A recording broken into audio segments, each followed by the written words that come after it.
Live now. Hello friends, this is Himanshi and welcome to let's learn. सभी को good evening, नमस्कार, राम राम, सत श्री अकाल, अस्सलाम वालेकुम, what are you feel connected with. Start करेंगे आज का सेशन। 30 आउट ऑफ 30 फुल मार्क्स की सीरीज है, क्लास 4th है। अगर आप आज के सेशन में 25 मार्क्स लेकर के आप आ रहे हैं 30 में से, इसका मतलब आप एकदम सही स्थिति में हैं। कोई कितना भी कहता रहे हाय रे पेपर बदल गया, पैटर्न बदल गया, बातें बदल गई, ये हो गया वो हो गया, मैंने सब तरह के मिक्स क्वेश्चंस रखे हैं। जो लेटेस्ट पैटर्न है, जो ऐसे क्वेश्चंस हैं जिनका वो सदाबहार ही हैं, उनको उन पे पैटर्न का कोई असर पड़ता नहीं है। वो कॉन्सेप्चुअल क्वेश्चंस उस तरह से आते ही हैं, आते ही रहे हैं। ठीक है ना। तो स्टार्ट करते हैं, समझते हैं चीजें। ये क्वेश्चंस हैं, 30 क्वेश्चंस है। इस साल का आखिरी सेशन है ये मेरा आपके साथ, है ना। हम लोग मिलेंगे अब अगले साल, 1 साल बाद। बहुत ही घटिया सा जोक, बहुत ही पुराना पुअर जोक, पीजे जिसको हम कहते हैं, बट आप मान लीजिए ऑफलाइन में भी आज हम लोग यही जोक जो है क्रैक कर रहे थे, है ना। मैं ट्रैवल कर रही हूँ, तो अगले मंडे हम मिलेंगे। 4 तारीख को मैं आऊंगी, 5 को जो है हम आपका सेशन होगा, 5 जनवरी को। इन बिटवीन आपको नोट्स जो है अपडेट होकर के मिल जाएंगे, वो मैं अपने साथ लेकर के जा रही हूँ। उनको प्रूफ रीड करके आप तक पहुंचा दिया जाएगा, और जो पेंडिंग पीडीएफ्स हैं वो भी आपको मिल जाएंगे धीरे धीरे करके। Happy new year in advance, merry Christmas, Yashoda जन्मदिन, जो भी मनाता हो वो सब। ठीक है, डांस करने लग गए हो यहाँ पे, हैं। एनीवे, स्टार्ट करते हैं। मैं सिर्फ 2 घंटे की नींद पे सर्वाइव कर रही हूँ, दिन भर से ऑफलाइन क्लास लेके, ऑनलाइन क्लास लेके, ट्रैवल करके, ये वो फलाना इनका, है ना। फिर करियर की क्लास लेके, ये सब मजा पूरा आ रहा है। नींद में हूँ थोड़ी सी, लेकिन काम चल जाएगा। अच्छा, कल ना 26वां क्वेश्चन किया था हमने, 26th क्वेश्चन। उसका हिंदी का जो टैग वर्ड्स में जो हिंदी वाला सेक्शन था वो डिफरेंट था, उसमें ट्रांसलेशन में कुछ गड़बड़ थी। वो ठीक अभी आपको पीडीएफ में मिलेगा तो ठीक होकर के मिलेगा, बट आंसर वही है जो हमने डिस्कस किया है। ये शेयर कर दीजिएगा उन लोगों के साथ जो लोग भी इसको लाइव टेस्ट की तरह आज लीजिएगा, और 30 के 30 क्वेश्चन कीजिएगा। कुछ क्वेश्चन आपको लगेंगे हाँ ठीक है, लेकिन कुछ क्वेश्चन में आप फंसेंगे भी। ठीक है ना। मैराथन वगैरह वो सब मैं करा दूंगी 1 महीने में, टेंशन ना लो। मैं अच्छे से जितना करा रही हूँ उतना कर लोगे, सीटेट बचेगा नहीं, और प्रीवियस मैराथन्स भी देख लोगे तो, है ना। 5 जनवरी से बिल्कुल लगातार हम 8 फरवरी तक साथ ही रहेंगे, मिनिमम छुट्टी पे, बस संडे को छुट्टी रखेंगे। उसके बाद लाइक शेयर सब्सक्राइब आप कर दीजिएगा, ना किया हो तो आपने। ये जो पीडीएफ्स की मैं बात कर रही हूँ, जो नोट्स अपडेटेड आपको मिल जाएंगे न्यू ईयर विश के साथ, मैं आपको पूरी उम्मीद दे रही हूँ कि नोट्स अपडेट करा दूंगी। वो मैं जो है एक लाइव सेशन के माध्यम से आपको बता दूंगी। इतने आप टेलीग्राम चैनल सब्सक्राइब करके रख लो, जो बची हुई पीडीएफ्स हैं वो भी आपको मिल जाएंगी। No one is like you कैसे हो सकता है कोई भी, हम सभी को ईश्वर ने यूनिक बनाया है ना। और कोई कॉपी करे भी तो फर्स्ट कॉपी ही बन पाएगा, ओरिजिनल कैसे बनेगा। एनीवे, तो क्वेश्चन नंबर 1 देखिएगा। ये सब बातें चलती रहनी चाहिए, हंसी मजाक होता रहना चाहिए, है ना। क्वेश्चन नंबर 1 देख लो आप। अब आप क्वेश्चन नंबर 1 देखिएगा और समझिएगा। बहुत टाइम बाद ये फ्लो वापस आया है काम का, जिस मात्रा में मैं काम कर रही हूँ, खराब तबीयत में भी पिछले 1.5-2 महीने में, है ना। कोई कह रहा दिल ना दिया, आ जाओ इधर आ जाओ, फालतू बातें करा लो आपसे, हैं। ये अजर्शन रीजन क्वेश्चन करा लो, वहां पे दिल फेफड़े सब बाहर आ जाएंगे पेपर में जब सवाल आएगा तो। देखो एक बार, गाने गाने आ रहे हैं इनको। अजर्शन यानी अभिकथन, रीजन यानी कारण। मजाक में डांट रही हूँ मैं, सीरियसली नहीं हूँ, कभी आप दिल पे ले जाओ, चक्कर वक्कर आ जाए किसी को। असर्शन कथन क्या है भाई। Inclusion means students experiencing difficulties learn in isolated sections in a regular school. यानी समावेशन से तात्पर्य है कि अधिगम कठिनाई महसूस करने वाले छात्र, यानी वो बच्चे जो डिफिकल्टीज यानी लर्निंग डिफिकल्टीज से सफर कर रहे हैं, उनको आइसोलेशन में सिखाएं एक रेगुलर स्कूल में। आइसोलेशन, अलग अलग थलग करना अपने आप में कोई बहुत अच्छी बात नहीं है। मुख्य धारा का मतलब है यहाँ पे रेगुलर स्कूल। हाँ, रेगुलर स्कूल, नॉर्मल स्कूल में हर बच्चे को सिखाना है। इंक्लूजन यही कहता है, चाहे स्पेशल बच्चा हो, नॉर्मल बच्चा हो, गिफ्टेड बच्चा हो, विजुअली चैलेंज हो, लर्निंग डिफिकल्टी या लर्निंग डिसेबल्ड हो, हर तरह के बच्चे को आप रेगुलर स्कूल में सिखाएंगे, बट विद स्पेशल प्रोविजंस। जहां जरूरत है आप अपने मेथड में चेंजेस लाएंगे। लेकिन ये कह रहे हैं आइसोलेटेड वे में सिखाओ, कोई परिवर्तन लाने की जरूरत नहीं है, बस एडमिशन करा लो, तो ये तो इंटीग्रेशन हो जाएगा। एडमिशन तो दे दिया, बट आपने कोई बहुत स्पेशल प्रोविजन नहीं किए बच्चों के लिए, तो वो गड़बड़ है मामला। तो ये अपने आप में बात नेगेटिव है, गलत है, इसका कोई भी सर पैर नहीं है। रीजन क्या है, कितने % लोग सही जवाब दे रहे हैं देख लेती हूँ। चलो let's see. Such a practice prepares students experiencing learning difficulties for participation in society.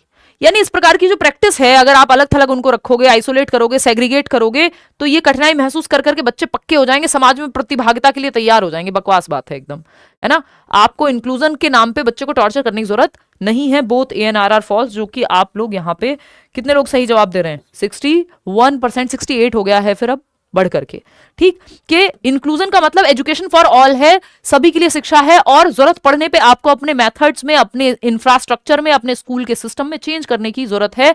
ना कि ये है कि बच्चे को बस आइसोलेशन में एडमिशन दिला दिया, अब बच्चा बैसाखी से आता है या व्हील चेयर से आता है और उसकी क्लास रख दी 3rd फ्लोर पे, ना आपके स्कूल में लिफ्ट है, ना आपके स्कूल में रैंप है। तो ये टॉर्चर है। अगर आपने चेंज नहीं किया तो जस्ट आइसोलेशन में उसको एडमिशन दे दिया। जो स्पेशल नीड वाला बच्चा है उसकी नीड्स को भी आपको फुलफिल करना है, मेथड्स को भी बदलना है अपने। ठीक है ना, इतनी बात क्लियर है। चलिए आगे बढ़ते हैं। Question number 2, according to Jean पियाजे, when children can not handle new experience with in their existing cognitive structures, यानी जो एग्जिस्टिंग स्कीमा है, कॉग्निटिव स्ट्रक्चर का मतलब क्या है, जो स्कीमा है, बच्चे की प्रीवियस नॉलेज है ना, जो ओल्ड नॉलेज है, बच्चे का मेंटल स्ट्रक्चर है, मानसिक संरचना है, जब बच्चे उसमें अपने मौजूदा संज्ञानात्मक संरचनाओं के अनुसार नए अनुभव को नहीं समझ पाते, कि जो नया एक्सपीरियंस आ रहा है वो कॉग्निटिव स्ट्रक्चर्स में, एग्जिस्टिंग में ऐड नहीं हो पा रहा, तो दे एक्सपीरियंस व्हाट, यानी जो दिमाग में है और जो दुनिया में है वो बैलेंस में नहीं है ना। मन में मान लिया किसी को ईश्वर, वो कह रहा है अरे कौन हो यार तुम, मैं तो जानता भी नहीं हूं। आपने अपने किसी स्टार को, किसी हीरो को कुछ भी बना लिया, आपने कहा हीरो वर्शिप कर ली कि अब तो शाहरुख खान ही है, शाहरुख खान एक दिन मिले, आपने कहा अरे सरकार आप तो, मैं तो आपको मन में भगवान मान के बैठा हूं कि भाई तू है कौन के पता नहीं। अब क्या होगा, डिसइक्विलिब्रियम, जैसे फैन मूवी में वो दिखाया भी गया है ना, कि मतलब जो आपने मन में रियलिटी बनाई है, मन में जो मेंटल स्ट्रक्चर्स हैं और जो बाहर के मेंटल स्ट्रक्चर्स हैं वो मैच नहीं हो रहे। आपने या बच्चे ने बिल्ली को देख करके कुत्ता कह दिया, अब ये बैलेंस में नहीं है, क्योंकि उसके दिमाग में बिल्ली का स्कीमा ही नहीं है, तो अब ये डिसइक्विलिब्रियम होगा। कोई कहेगा बेटा ये बिल्ली नहीं होती, ये तो कुत्ता है, ये तो भौं भौं भी नहीं करती, या ये तो भौं भौं करता है, बिल्ली तो म्याऊं म्याऊं करती है। तो अब बच्चे के दिमाग में डिसइक्विलिब्रियम हो जाएगा। डिसइक्विलिब्रियम का मतलब है असंतुलन, जो ब्रेन में कॉग्निटिव स्ट्रक्चर, जो स्कीमा है और जो बाहर इंफॉर्मेशन है वो बैलेंस में नहीं है। तो अब यहां पे क्या हुआ है, can not handle new experience with in their existing cognitive structure, यानी जो एग्जिस्टिंग स्कीमा बना हुआ है उसमें नए अनुभव को नहीं समझ पा रहा बच्चा, क्योंकि उसके पास उसका स्कीमा ही नहीं है। तो अब या तो नया स्कीमा बनाना पड़ेगा, सबसे पहले तो हो जाएगा डिसइक्विलिब्रियम यानी असंतुलन, एंड अडेप्टेशन रिजॉर्ट टू, यानी अडेप्टेशन का सहारा लेना पड़ेगा, अनुकूलन करना पड़ेगा, अडेप्ट करना पड़ेगा नया स्कीमा बनाने के लिए। अडेप्टेशन में ही एसिमिलेशन और एकोमोडेशन आते हैं। एसिमिलेशन होता है एग्जिस्टिंग स्कीमा में कुछ ऐड करना, और जैसे आपके ब्रेन में डॉग का स्कीमा है और आपने डॉग की कोई नई ब्रीड ऐड कर ली। एकोमोडेशन है परिवर्तन, मॉडिफिकेशन करना पुराने स्कीमा में, कि आपने देखा किसी बिल्ली को गलती से डॉग कह दिया तो आपने वो करेक्ट किया, तो आपने एकोमोडेट किया। ठीक है ना, तो डिसइक्विलिब्रियम होगा और अडेप्टेशन लगेगा। अगर आपका कॉग्निटिव स्ट्रक्चर जो पहले से मानसिक संरचना है वो नए ज्ञान को या जो भी आपके सामने इंफॉर्मेशन आई है उसको ऐड करने में या पहचानने में असमर्थ है, तो डिसइक्विलिब्रियम होगा पहले तो, क्योंकि जो आपके पास स्टोर्ड इंफॉर्मेशन है वो मैच नहीं कर रही, जो बाहर की दुनिया है और आपके दिमाग की दुनिया है दोनों बैलेंस में नहीं है। ठीक, अडेप्टेशन क्या है, अब आपको अडेप्ट करना होगा। हाँ भाई शाहरुख खान नहीं जानता मुझे, क्या बात हो गई, कोई बात नहीं, वो फैन मूवी में जो वो फैन था उसको करेक्ट कर लेना चाहिए। ठीक, तो ये अडेप्टेशन वैसा ही है कि कोई बात नहीं, अच्छा ये मैंने गलती से इसको बिल्ली बोल दिया था, ये तो कुत्ता है, तो अडेप्ट कर लेंगे आप, या तो नया स्कीमा बनाएंगे या फिर पुराने स्कीमा में मॉडिफिकेशन कर लेंगे, जिसको हम कहते हैं एकोमोडेशन। जब आप मॉडिफाई करते हैं या नया स्कीमा बनाते हैं और नई इंफॉर्मेशन को एग्जिस्टिंग स्कीम में फिट कर लेते हैं तो उसको एसिमिलेशन कहते हैं, कि दाल और चावल आपके दिमाग में स्कीमा में थे, आपने मिक्स करके खाना सीखा, एसिमिलेशन है। ठीक है ना, आपके दिमाग में पहले ये था कि जो पक्षी है, एक हेलीकॉप्टर को देख के बच्चे ने बर्ड बोल दिया, क्योंकि उसके दिमाग में बर्ड का ही स्कीमा है। अब वो चेंज करेगा जब कोई उसे बताएगा कि डिसइक्विलिब्रियम हो जाएगा पहले तो, कि उसने बर्ड बोल दिया एक हेलीकॉप्टर को, ये बर्ड तो नहीं है, इसका मतलब जो दिमाग में सेटअप है वो मैच नहीं कर रहा बाहर की रियलिटी से। फिर कोई बताएगा कि ये बर्ड नहीं है, ये हेलीकॉप्टर है, इससे अलग होता है, तो बच्चे के दिमाग में क्या होगा, अब वो एकोमोडेट करेगा, मॉडिफाई करेगा पुरानी इंफॉर्मेशन को। जस्ट ऐड कर लिया तो एसिमिलेशन है, मॉडिफिकेशन हुआ, मैनिपुलेशन हुआ तो एकोमोडेशन है, और ये दोनों आते किसके अंदर है, अडेप्टेशन के अंदर। डिसइक्विलिब्रियम तो ठीक है बट इंटरनलाइज नहीं करेगा, यहां पे भरना दिमाग में कोई भी प्रक्रिया का पार्ट नहीं है। अडेप्टेशन ठीक था बट डिसोनेंस नहीं है, डिसोनेंस यहां पे कोई भी सेंस बनाता नहीं है पियाजे की थ्योरी में। तो first option is the right answer. कितने % लोगों ने सही दिया है, ठीक है, मतलब आप लोग सही जवाब दे ही रहे हैं इसमें, तो बहुत बढ़िया, बहुत खुशी की बात है। क्वेश्चन नंबर 3 देखिएगा एक बार, read the following statements. Assertion क्या है, girls in middle school might often be silent, ये इस बार पूछा हुआ सवाल है। अगर ये भी आपने गलत कर दिया, क्योंकि मुझे सवाल जो इस बार के महत्वपूर्ण सवाल हैं वो भी बीच बीच में आपको कराते रहना है, क्योंकि पैटर्न के टच में रहेंगे आप। अब देखो ये पूछा हुआ सवाल है, इसमें 56% लोग ही है जो सही जवाब दे रहे हैं, बाकी सब तो एम ही कर रहे हैं। टी शर्ट पसंद है, मुझे पढ़ना पसंद है कि आप पढ़ लो और पेपर नंबर ले आओ और फिर आप आओ इंटरव्यू में, हम बैठ के बातें करेंगे, आपको कौन सी टी शर्ट पसंद है, फिर मैं आपसे बातें करूंगी, गिफ्ट दे दूंगी, और बताओ है, पढ़ लो चलो।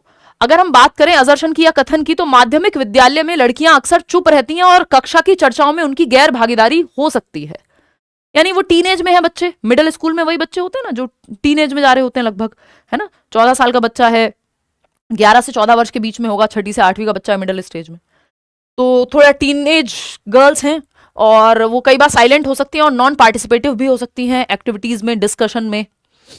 ये रिसर्च है कि जब कोई सवाल पूछा जाता है तो बहुत सारी लड़कियां हाथ ही नहीं उठाती, या लड़कियां लड़कों के मुकाबले कम हाथ उठाती है। ये पूरा सोशलाइजेशन की कहानी है कि हम जेंडर रोल टाइपिंग ऐसी करते हैं, तुम तो शांत रहो, तुम तो ज्यादा मत बोलो, तुम लड़की तो, शर्म तो लड़की का गहना है, ब्ला ब्ला शिट। तो ये सब जो चीजें हैं ये आपकी जेंडर स्टीरियोटाइप को या लड़कियों के इन्वॉल्वमेंट को या उनके पार्टिसिपेशन को कम करती हैं। कहीं ना कहीं सोशलाइजेशन उस तरह से हो रहा होता है समाज में, ये सच बात है ना। इसको हम गलत नहीं कह सकते कि मिडिल स्कूल की लड़कियां थोड़ा चुप रहती हैं कंपैरेटिवली और कई बार पार्टिसिपेट नहीं करती हैं। और कोएड स्कूल है तो फिर तो बहुत सोच समझ के पार्टिसिपेट करेंगे, गर्ल्स स्कूल है तो फिर भी एक बार को वो थोड़ा चाहती हैं कि मतलब कर लेंगे, वो कंफर्ट जोन होगा। रीजन क्या है? Given their genetic makeup, girls are not competent to comprehend and cope up with the challenging curriculum in middle schools. कि मिडिल स्कूल में 6ठी से 8वीं में इतना मुश्किल करिकुलम हो जा रहा है कि वो लड़कियां सह नहीं पा रही हैं, इतना चुनौतीपूर्ण सिलेबस है, सिलेबस के चलते बेचारी बोझ से दब जा रही हैं और उनका जेनेटिक मेकअप तो बिल्कुल नहीं झेल पा रहा। फालतू बात एकदम, कोई जेनेटिक मेकअप की प्रॉब्लम नहीं है, ये स्टीरियोटाइपिंग की प्रॉब्लम है ना। तो ये कहना तो एकदम गलत है। हाँ, ये बात सही है कि पार्टिसिपेशन लड़कियों का कम है कंपैरेटिवली लड़कों की तुलना में, उसका रीजन सामाजिक ज्यादा है, जेनेटिक नहीं है। तो ए तो सही है बट आर सही नहीं है। कितने लोग सही जवाब दे रहे हैं? सेकंड ऑप्शन कितने लोग कह रहे हैं? दे ही नहीं रहे। 28। हाँ, तो देखो आप हालत, इस बार का आया हुआ सवाल है और ये हर बार आता है अलग अलग तरह से। कई बार कह देगा लड़कियों में एम्पैथी कम होती है या ज्यादा होती है इसलिए वो कंफर्मिटी की शिकार हो जाती हैं, ये वो। तो आप इतने आसान सवाल में, मतलब इतना आसान भी नहीं कहेंगे क्योंकि इसमें फंसने की संभावना है, बट जो पेपर में आया हुआ है पिछले साल लेटेस्ट पेपर के क्वेश्चन आपसे अगर सॉल्व नहीं होंगे तो फिर हम क्या करेंगे? कुछ नहीं करेंगे, सीखेंगे, फिर से रिवाइज करेंगे, समझेंगे, कॉन्सेप्ट को क्लियर करेंगे। देखिए, ये कोई जेनेटिक मेकअप नहीं हो सकता। इनइक्वालिटी जहां भी है उसको जेनेटिक मेकअप का आप बहाना नहीं दे सकते, है ना, कि वो तो करिकुलम से डर जा रही हैं, कोप नहीं कर पा रही हैं। इंटेलिजेंस में कमी नहीं है कोई लड़कियों की, ये कोई रिसर्च नहीं कह रही है। Girls in middle school might often be silent, उसके अपने रीजन हो सकते हैं, लेकिन हाँ ये बात सही है। ये वैसा ही है कि एक सवाल आता है कि ज्यादातर लड़कियां जो हैं डॉल्स चूज करती हैं और लड़के जो हैं कार्स चूज करते हैं, तो ये बात सही हो सकती है क्योंकि कल्चरली ऐसा ही माहौल बना के रखा हुआ है, लेकिन इसका ये मतलब बिल्कुल नहीं है कि ये कोई बायोलॉजिकल रीजन है इसके पीछे। तो बिल्कुल सेम सवाल है, बस भाषा बदल दी है, तो वहां भी यही होगा फिर। ठीक है, second option is the right answer. Question number 4 देखिएगा। एक क्वेश्चन जेंडर पे हर हालत में आना है, 2 भी आ जाते हैं कभी कभी। अब ये एक ऐसा सवाल है जो सदाबहार सवाल है। One of the identical twin brothers is adopted by a socio economically rich family and the other by a poor family. 2 identical twins हुए। आइडेंटिकल यानी वो जुड़वा जिनकी शक्ल भी सेम है, सेक्स भी सेम है, यानी 2 भाई होंगे तो 2 भाई होंगे, 2 बहनें हैं तो 2 बहनें होंगी, और उसमें भी लगभग इनकी हेरिडिटी भी 0.89% यानी लगभग 90%, 89% के आसपास सेम होती है। पूरी तरह नहीं बट काफी हद तक सिमिलैरिटी है। अब आइडेंटिकल जुड़वा बच्चे बिल्कुल, है ना, जो सेम दिखते हैं एकदम। मूवी याद दिलाओ कोई, याद नहीं आ रही, बट जुड़वा बच्चे आपने देखे ही हैं। ठीक, तो क्योंकि मैं नींद की कमी है तो नींद की कमी में चीजें याद नहीं आती हैं। एनीवे, तो सोशियो इकोनॉमिकली रिच फैमिली ने एक बच्चे को अडॉप्ट कर लिया। 2 जुड़वा बच्चे हैं। एक सर्कस करके एक मूवी आई थी रणवीर सिंह की, फ्लॉप हो गई थी तो आपने देखी नहीं होगी, मैंने तो देख ली थी तो मुझे तो याद है। कोई कह रहा मैं भी ट्विन्स हूं, बहुत बढ़िया। करण अर्जुन, बट वो आइडेंटिकल ट्विन नहीं है, एक जैसे नहीं दिखते ना दोनों। तो बट ठीक है, मान लो कि 2 जुड़वा बच्चे हुए, एक को अमीर परिवार ने अडॉप्ट कर लिया, गोद ले लिया, और दूसरे को गरीब परिवार ने। आफ्टर 1 ईयर, 1 साल के बाद, विच one of the following may be most likely observed about their IQ scores. 1 साल के बाद इन दोनों के IQ स्कोर में आप क्या ऑब्जर्व करेंगे, क्या अवलोकन करेंगे, बताइए जरा। हाँ, सब गलत जवाब दे रहे हैं इसमें, 61% लोग गलत जवाब ही दे रहे हैं क्योंकि ये यही चला आ रहा है, हम इसको ऐसे ही देखते हुए आ रहे हैं। और प्रीवियस रिसर्चेस कहती भी यही थी, लेकिन जो न्यू रिसर्चेस हैं वो ये मानती हैं कि सोशियो इकोनॉमिक स्टेटस का अच्छा खासा प्रभाव आपके IQ पे पड़ सकता है इन द लॉन्ग रन। यानी जिस समय जन्म हुआ है या बच्चा 2 साल का है तो मान लो 6 पॉइंट का अंतर है सोशियो इकोनॉमिक स्टेटस के कारण, या 2 बच्चों में नॉर्मल डिफरेंस है, वो कई गुना 3 गुना तक उसका इंपैक्ट लॉन्ग रन में पड़ सकता है। बहुत ज्यादा परिवर्तन ऐसा नहीं है कि आज आईक्यू क्योंकि ये दोनों बच्चे साथ में ही पैदा हुए हैं तो माँ बाप तो सेम ही है, तो उस केस में लेकिन लॉन्ग रन में डिफरेंस आएगा, 1 साल में नहीं आएगा। इन्होंने कहा 1 साल बाद आप कंपैरिजन करा लो। देखिए SES सोशियो इकोनॉमिक स्टेटस जिसको कहते हैं, इसका प्रभाव नई रिसर्चेस ये कहती हैं कि पड़ता है, सोशियो इकोनॉमिक स्टेटस का प्रभाव आईक्यू पे पड़ता है, क्योंकि इन बच्चों को जो रिच फैमिली में अडॉप्ट किया होगा वहां पे बेहतर एजुकेशनल एनवायरमेंट मिलेगा, स्ट्रेस कंपैरेटिवली कम होगा, क्योंकि खाने का रोना नहीं है वहां कि आज खाना मिलेगा कि नहीं मिलेगा। पिताजी शराब पी के आ रहे हैं, रोटी का पता नहीं है, माताजी घर में बर्तन मांज रही हैं, किसी तरह से काम चला रही हैं, है ना, तो स्ट्रगल्स ज्यादा हैं। अगर सोशियो इकोनॉमिक स्टेटस खराब है तो ज्यादा स्ट्रगल्स हैं, ज्यादा खराब माहौल मिलेगा, ज्यादा एजुकेशनल अपॉर्चुनिटीज नहीं मिल पाएंगी। कितनी तरह की क्लासेस अमीर लोग अपने बच्चों के लिए लगा दे रहे हैं, स्विमिंग भी करा रहे हैं, चेस में भी भेज रहे हैं, डांस भी करा रहे हैं, म्यूजिक भी सिखा रहे हैं, है ना, और स्कूल तो जा ही रहे हैं बच्चे, अच्छे स्कूल में जा रहे हैं, जरूरत पड़ने पर ट्यूशन भी लगा दे रहे हैं, समझ रहे हो। तो वो काम सोशियो इकोनॉमिकली पुअर जो फैमिली है वो नहीं कर पाएगी। तो the boy with rich socio economic family greater score करेगा नहीं, 1 साल में कोई अंतर नहीं आएगा, लॉन्ग रन में आएगा। Both of them will score equally, इसके साथ हम जाएंगे। पहले हम भी यही माना करते थे कि भैया ये तो जो है जो socio economic level does not affect the IQ score, कि आईक्यू पे बहुत ज्यादा प्रभाव नहीं पड़ेगा, बट लॉन्ग रन में पड़ जाएगा, कई पॉइंट्स का प्रभाव पड़ जाएगा। तो हम आज की डेट में इसके साथ नहीं जाएंगे। गरीब परिवार का लड़का जो है वो समृद्ध वाले को पीछे छोड़ देगा, ये वो फालतू बातें हैं, दोनों सेम स्कोर करेंगे, 1 साल में तो कुछ नहीं अंतर आएगा। क्वेश्चन नंबर 5 देखिएगा, क्वेश्चन नंबर 5 देखिएगा, ये क्या कहता है, which of the following would be the most appropriate way to encourage disadvantaged children. 1 number का क्वेश्चन आना ही है। अलाभान्वित या वंचित समूह वर्ग से आने वाले बच्चों की अगर हम बात कर रहे हैं तो कौन सा तरीका है जो उन्हें रोज स्कूल आने में प्रोत्साहन देगा, कि अलाभान्वित वर्ग से आने वाला बच्चा, वंचित समूह से आने वाला बच्चा, चाहे वो किसी भी जाति, धर्म, संप्रदाय के आधार पर वंचित हो, सामाजिक आर्थिक स्थिति के रूप में वंचित हो, पीछे हो, उसको आप स्कूल बुलाएं, वो भी स्कूल आए। अब ऐसा हो सकता है एक बच्चा ईडब्ल्यूएस कैटेगरी से स्कूल में एडमिशन लेके आया हुआ है, उसको एडमिशन तो मिल गया, बेचारी की शर्ट है जो बाकी बच्चों से हो सकता है बहुत खराब स्थिति में हो, उसका लंच बहुत पुराना सा दिखे, बाकी बच्चे उससे बात ना करना चाह रहे हो, मजाक उड़ा रहे हो उसका, अब वो रेगुलर स्कूल आना चाहेगा, नहीं आना चाहेगा। तो अब आपको ऐसा बच्चा जो डिसएडवांटेज पोजीशन पे है उसको स्कूल में लेकर के आना है, तो आप क्या करेंगे एज अ टीचर, है ना, पेइंग रुपीज, क्योंकि सिर्फ एडमिशन देने से काम नहीं चलेगा भाई। हम कहते हैं 25% सीट दे देंगे इकोनॉमिकली वीकर सेक्शन को प्राइवेट स्कूल्स में भी, आरटीई ये कहता है, बट उससे काम नहीं चलेगा, आपको इन्वॉल्व भी करना है ना बच्चे को, बाकी बच्चों का एटीट्यूड भी चेंज करना है, टीचर का एटीट्यूड भी चेंज करना है। Paying ₹5 per day to attract children, ये रिवॉर्ड पनिशमेंट से तो बच के रहना है, नेगेटिव पॉजिटिव वर्ड में हम ये बात एस्टेब्लिश कर चुके हैं, इससे कुछ होना नहीं है।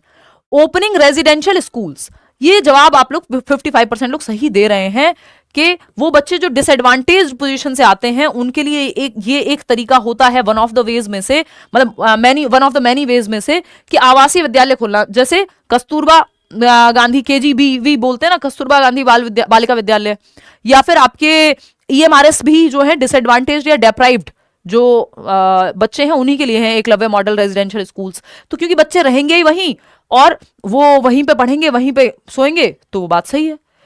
हाँ, कॉन्ग्रेचुलेशंस। चलो, not allowing children to attend school may be made a legally punished offence, ये करने से नहीं होगा। A child collector employed by the school must bring children from homes every day, कि वो जाकर के बच्चे को कलेक्ट करने वाले की एक ड्यूटी लगाएं और वो लेकर के आए बच्चे को। इन सब ऑप्शंस में से सिर्फ सेकंड ऑप्शन ही ज्यादा बेहतर है बाकियों के मुकाबले, ठीक है ना। आवासीय विद्यालय होंगे तो इनकी उपस्थिति अपने आप बढ़ जाएगी, क्योंकि सब बच्चे वहां साथ रह रहे हैं, साथ पढ़ रहे हैं, साथ खा रहे हैं, खेल रहे हैं। क्वेश्चन नंबर 6 देखिएगा, और सुविधाएं भी जो है स्कूल की तरफ से मिल रही हैं। क्वेश्चन नंबर 6 देखिएगा, ये क्या कहता है, ध्यान से पढ़ना है इसको। The upscaling of performance in the scholastic areas on the basis of performance in co scholastic areas can be justified as, यानी अपस्केल कर दिया गया है। The upscaling of performance in the scholastic areas, यानी जो स्कोलास्टिक एरिया होते हैं शैक्षिक पक्ष, पढ़ने लिखने से संबंधित, एकेडमिक्स से संबंधित, जो सब्जेक्ट्स में आप नंबर ला रहे हैं उससे संबंधित, on the basis of performance in co scholastic areas. को स्कोलास्टिक एरिया क्या है, को करिकुलर एक्टिविटीज, स्पोर्ट्स हो सकता है, ड्राइंग हो सकता है, म्यूजिक हो सकता है, पेंटिंग हो सकता है, वॉटेवर। तो बच्चा है जो को स्कोलास्टिक एरिया में बहुत अच्छा कर रहा है, यानी सह शैक्षिक पक्ष को करिकुलर एक्टिविटीज में बड़ा अच्छा है, फुटबॉल बहुत अच्छी खेलता है ना, या विराट कोहली हैं जो क्रिकेट बहुत अच्छा खेल रहे हैं स्कूल में ही, तो टीचर्स ने प्रमोट करने का डिसाइड किया कि स्कोलास्टिक में भी इनको हम प्रमोट कर देंगे या अपस्केल कर देंगे या एक्सेलरेशन दे देंगे, ये बात कैसे जस्टिफाइड है एक एरिया के बेसिस पे कि इट एंश्योर्स यूनिवर्सल रिटेंशन, सार्वभौमिक प्रतिधारण के बस इतना तो बेसिक मिनिमम कर दो सबको, वो बात नहीं चल रही यहां पे। एक एरिया में टैलेंटेड है बच्चा इसलिए दूसरे एरिया में अपस्केल कर रहे हैं। It develops respect for manual labour, नहीं।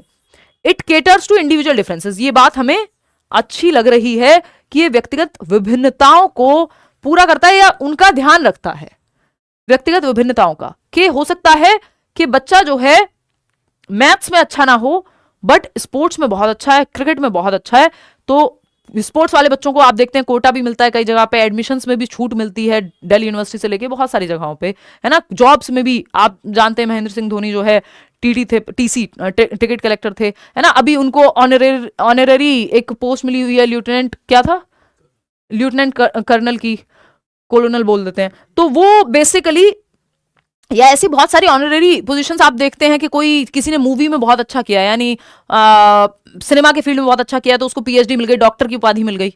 तो एक एरिया में कोई स्कॉलस्टिक में मान लो अच्छा किया है तो स्कॉलस्टिक में भी कोई पद या कुछ अपस्केलिंग दे दी गई है, क्योंकि इंडिविजुअल डिफरेंस का मामला है। व्यक्ति जो है, अब ऐसा थोड़ी है कि अगर सचिन तेंदुलकर 10वीं पास हैं तो वो जीनियस नहीं हुए, या कोई दुनिया की यूनिवर्सिटी उनको ये कहेगी, मना करेगी कि आप यहां मत पढ़ो, या फिर हमसे अगर कोई ऑनरेरी पोजीशन देनी है तो मना करेगी, नहीं करेगी, क्योंकि ये इंडिविजुअल डिफरेंस का मामला है। एक फील्ड में व्यक्ति ने एक्सेल किया है, बल्कि प्रेफरेंस मिलेगी ऐसे व्यक्ति को जिसने आउट ऑफ द बॉक्स कुछ किया हो। It follows the policy of compensatory discrimination की कोई यहां पे बात है नहीं है सच। आगे बढ़ेंगे, question number 7, which of the following statements about development are correct. विकास के बारे में सही पहलू, सही पक्ष, सही ऑप्शन फटाक से चूज करके जवाब आपको दे देना है, इधर उधर की बात नहीं करनी है, फटाफट से। हाँ, खाली छोड़ दो क्वेश्चन 30 सेकंड के लिए। लो, मैं इसको थोड़ा जूम आउट कर देती हूँ ताकि मुझे खड़े होने के लिए जगह मिल जाए और आपको पढ़ने के लिए। ठीक है जी, अब सही है। चलिए, कमेंट अभी नहीं पढ़ूंगी भाई, किसी का भी डिस्ट्रैक्शन होता है, ऑलरेडी बहुत पढ़ना पड़ता है, हमारा सब्जेक्ट ऐसा है, इसमें बोलना बहुत पड़ता है, कॉन्सेप्चुअल क्वेश्चंस होते हैं, लैंग्वेज का बहुत यूज है। Which of the following statements about development are correct. विकास के बारे में कौन से स्टेटमेंट हैं जो सही हैं, देख लेते हैं। ठीक है, there are individual differences in the rate of development. हाँ भाई, व्यक्तिगत विभिन्नता होती है विकास की दर में, बिल्कुल सही बात है। विकास की गति सभी बच्चों में सेम नहीं होती, स्टेज या पैटर्न सेम हो सकता है, गति सेम नहीं होती। 2-1.5 साल के बच्चे भी सेम गति से नहीं, उनकी हाइट या सारी एक्टिविटीज सेम डे पे नहीं शुरू कर देंगे। Cognitive development is determined solely by genetics, ये नहीं कह सकते। एनवायरमेंट का भी रोल है, अगर एक्टिविटी नहीं करेंगे तो प्याजे की तो पूरी स्टेजेस फेल हो जाएंगी। एनवायरमेंट में अगर एक्टिविटी नहीं करेगा दिमाग का विकास, तो एनवायरमेंट भी तो इंपॉर्टेंट है, सिर्फ जेनेटिक्स थोड़ी करेगा। आईक्यू के केस में आप बहुत हद तक कह सकते हैं, लेकिन उसमें भी अच्छा खासा प्रभाव है अगर बाद में अच्छा एनवायरमेंट, सोनली नहीं कह सकते आप, है ना। मेजरली कह दो, व्हाटएवर कह दो, बस सोनली नहीं कह सकते कि पूर्ण रूप से जेनेटिक्स ही है, तो फिर तो एनवायरमेंट बंद कर दो, सारे स्कूल बंद कर दो, सारी एक्टिविटी बंद करा दो, कुछ मत कराओ, बच्चे का दिमाग के विकास पे जोर ही मत दो, अगर ऐसा है तो। Development follows a predictable pattern, आप अंदाजा लगा सकते हो कि बच्चे के दांत निकल रहे हैं, दूध के दांत निकल रहे हैं, या दूध के दांत गिर रहे हैं तो आप पक्के दांत आएंगे, अंदाजा देखते हुए। All domains of development are inter related, physical, cognitive, social, emotional, विकास के सारे पहलू आपस में जुड़े हुए हैं, तो सेकंड को छोड़ के बाकी सब सही है, फर्स्ट, थर्ड और fourth. Second option is the right answer, जो कि आप लोग 61% लोग दे भी रहे हैं। चलिए आगे बढ़ते हैं, क्वेश्चन नंबर 8 देखिएगा। अकॉर्डिंग टू जीन पियाजे, which of the following are the 4 factors that influenced development. पियाजे के अनुसार निम्न में से कौन से 4 तत्व विकास को प्रभावित करते हैं। देखिए, पियाजे की 4 स्टेजेस अलग हैं, 4 फैक्टर्स अलग हैं। ये मैं बहुत सालों से करा रही हूँ, जब सिर्फ स्टेज की बात करते थे हम बाकी लोग। तो ये 4 फैक्टर्स हैं, ये मैं हमेशा थियरी शुरू करने से पहले पढ़ाती हूँ या हम डिस्कस करते हैं। आज भी ऑफलाइन में पियाजे हम कर रहे थे तो ये हमने डिस्कस किया था, है ना। ये इनका क्वेश्चन पढ़ लेना यार, क्या कह रही हैं, बता देना कोई सॉल्यूशन हो तो इनको। अभी मैं एक्स्ट्रा कोई सवाल नहीं लूंगी भाई, फिर भी पढ़ लेती हूँ, आपने पूछा है तो। पानी पीते हुए, मैम फॉर्म फिलअप करते टाइम आधार का एक डिजिट गलत हो गया है, करेक्शन विंडो ओपन हुआ बट आधार करेक्शन ऑप्शन नहीं है। अब तो क्या ही कर सकते हो, बाद में एफिडेविट लग जाए, कोई समाधान निकल जाए तो देखो, नहीं तो ये बड़ा ब्लंडर ही है, ये मतलब मिस्टेक नहीं है, ब्लंडर ही है।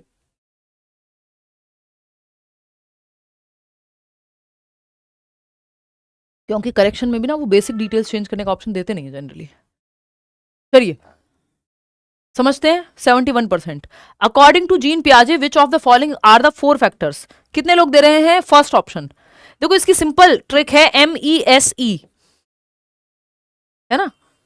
मैचुरेशन, यस, इसको हेरिडिटी भी कह सकते हो। Activity, maturation, M for maturation, E for experience, जिसको एक्टिविटी भी कह देते हैं कि बच्चा और सोशल एक्सपीरियंस, बच्चा सोशली भी अनुभव तो करेगा ही, और इक्विलिब्रेशन, ये 4 फैक्टर्स हैं जिनकी बात प्याजे करते हैं। ठीक है, लैंग्वेज इन 4 फैक्टर्स में नहीं है, कल्चर की बात तो कर ही नहीं रहे हैं, सोशल इंटरेक्शन की वो बात कर रहे हैं, लेकिन उतना महत्व नहीं दे रहे हैं जितना प्याजे वाइगॉत्स्की देते हैं। और ये इन्होंने बस 4 फैक्टर में ही बात की है, बाकी आपको कोई खास नजर नहीं आएगी। पॉजिटिव एंड नेगेटिव रीइंफोर्समेंट की बात प्याजे वाइगॉत्स्की करेंगे ही नहीं। ऑब्जर्वेशन, अटेंशन, रिटेंशन, मेमोरी, ये सब तो फालतू बातें हो गई। ठीक है ना, मतलब ये यहाँ के कॉन्टेक्स्ट में नहीं है, दूसरी थियरी में आती है।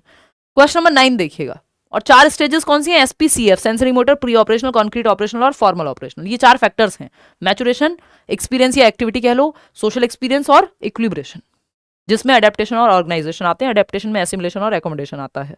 एनीवे, आते हैं assessment should be reported in such a manner. आकलन को कैसे सूचित करें या कैसे रिपोर्ट करें?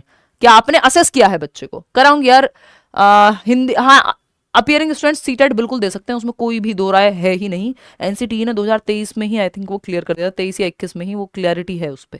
अगर आपको एक दिन भी हुआ है अपना डीएलएड, बीटीसी, बीएड करते हुए, तो आप सीटेट भर सकते हो, है ना। अब देखो, इसमें सवाल फटाफट से सॉल्व करो, फिर बातें करना। Assessment should be reported in such a manner, कैसे रिपोर्ट करें असेसमेंट को, आकलन को? मूल्यांकन भी नहीं, आकलन कहिए इसको। मूल्यांकन होता है इवैल्यूएशन, वो इससे थोड़ा बड़ा है। असेसमेंट कंपैरेटिवली छोटी प्रोसेस है।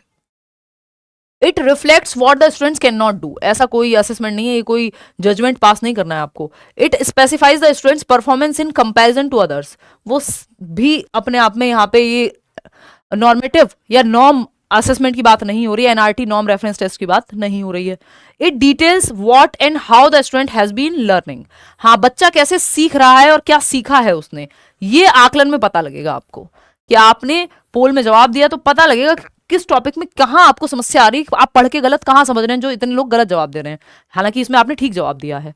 It describes the student with appropriate labels, labels लगाना, ठप्पा लगाना बच्चे को स्लो लर्नर या फास्ट लर्नर मार्क करना, वो गलत बात है। तो third option is the right answer, जो कि आप लोग ऑलरेडी दे रहे हैं, तो इस पर ज्यादा चर्चा करने की जरूरत हमको नहीं है। क्वेश्चन नंबर 10 देखिएगा, एनईपी पे क्वेश्चन जब ऑनलाइन पेपर हुआ था तो तब आए थे, तो अभी भी आ जाए तो कोई बहुत बड़ी बात नहीं है, तो आप पढ़ के जाइए, इसको जरूरी है। What should the holistic 360 degree multi dimensional report card, जो नेशनल एजुकेशन पॉलिसी में 360 डिग्री प्रोग्रेस कार्ड या रिपोर्ट कार्ड की बात हुई है, वो क्या प्रपोज करता है बताइए। कैप से याद रख सकते हो, CAP, फटाफट से बताओ। 58% लोग सेकेंड ऑप्शन दे रहे हैं जवाब में। देखिएगा, comparison of the student performance with the marks across the state, बाकी बच्चों से कंपेयर करना कोई भी बहुत अच्छा तरीका नहीं है असेसमेंट का, और इसको 360 डिग्री तो बिल्कुल नहीं कहेंगे। चहुमुखी आकलन की बात हो रही है। Progress of the learners in the cognitive, affective and psychomotor domain, बिल्कुल सही बात है, बच्चे के दिमाग, उसका दिल यानी इमोशंस जुड़े हुए हैं कि नहीं लर्निंग में, और साइकोमोटर यानी फिजिकल एक्टिविटी या hands on experience learning by doing करके वो सीख रहा है कि नहीं। इन तीनों पहलुओं को जब आप जोड़ करके एक रिपोर्ट कार्ड बनाएंगे तो उसको 360 डिग्री होलिस्टिक रिपोर्ट कार्ड कह रही है नेशनल एजुकेशन पॉलिसी, जिसको हैंड, हार्ट और हेड की शिक्षा भी कह रहे थे महात्मा गांधी। यानी बच्चे का दिमाग, जिसको कॉग्निशन कहते हैं, इमोशंस, अफेक्टिव डोमेन यानी बच्चे का दिल, इमोशंस जुड़े हुए हो लर्निंग में, और साइकोमोटर या हैंड जिसको कहते हैं, फिजिकल एक्टिविटी करके भी वो सीख रहा हो, तो वो प्रोग्रेस कार्ड जो है 360 डिग्री हो जाएगा, यानी दिमाग, दिल और एक्टिविटीज, शरीर सब शामिल है सीखने में। करेक्ट आइडेंटिफिकेशन, लेबलिंग अपने आप में नेगेटिव है, कल भी हमने डिस्कस किया था। Problem areas in the students comprehension that the parents need to work upon, बच्चे के पेरेंट्स को काम नहीं देते आप, पेरेंट्स में कमी नहीं निकालते आप, सिस्टम में देखते हैं। तो ये जो है सेकेंड ऑप्शन है यहाँ पे सिंपल जवाब। आगे बढ़ेंगे, क्वेश्चन नंबर 11 देखिएगा, लॉरेंस कोहलबर्ग की जब हम बात कर रहे हैं तो इनके बारे में कौन सा एक कथन है जो सही है, पोल में फटाक से जवाब देंगे। Did not refer to Piaget's theory of moral development, या फिर proposed 6 stages of moral development organised into 2 general levels, 3 general levels में इन्होंने ऑर्गेनाइज किया था, 3 लेवल हैं, 6 स्टेजेस हैं, तो ये तो हो गया देखो बिल्कुल गलत। Conducted research on children by presenting them with a hypothetical situation, Heinz dilemma, यानी एक रिसर्च कंडक्ट की, एक अनुसंधान कंडक्ट किया, एक काल्पनिक स्थिति देकर के, हाइंस की डिलेमा या हिंज की दुविधा, कि हिंज की जो वाइफ है उसकी डेथ हो जाएगी यदि उसके पास एक ही चांस है या एक ही तरीका है हिंज के पास या हाइंस के पास अपनी वाइफ को बचाने का कि वो चोरी कर ले, तो उसमें सही गलत की नैतिकता पे हाइपोथेटिकल क्वेश्चंस पूछे गए, ये बात सही है। Argues that morality in girls and boys progress differently in the course of their cognitive development, तो ये तो इनका क्रिटिसिज्म है कि इन्होंने जेंडर बायस थियरी बनाई है, फीमेल्स किस तरह से सही और गलत को अप्रोच करती हैं उस पर ध्यान ही नहीं दिया, सिर्फ मेल सैंपल्स थे इनकी थियरी में।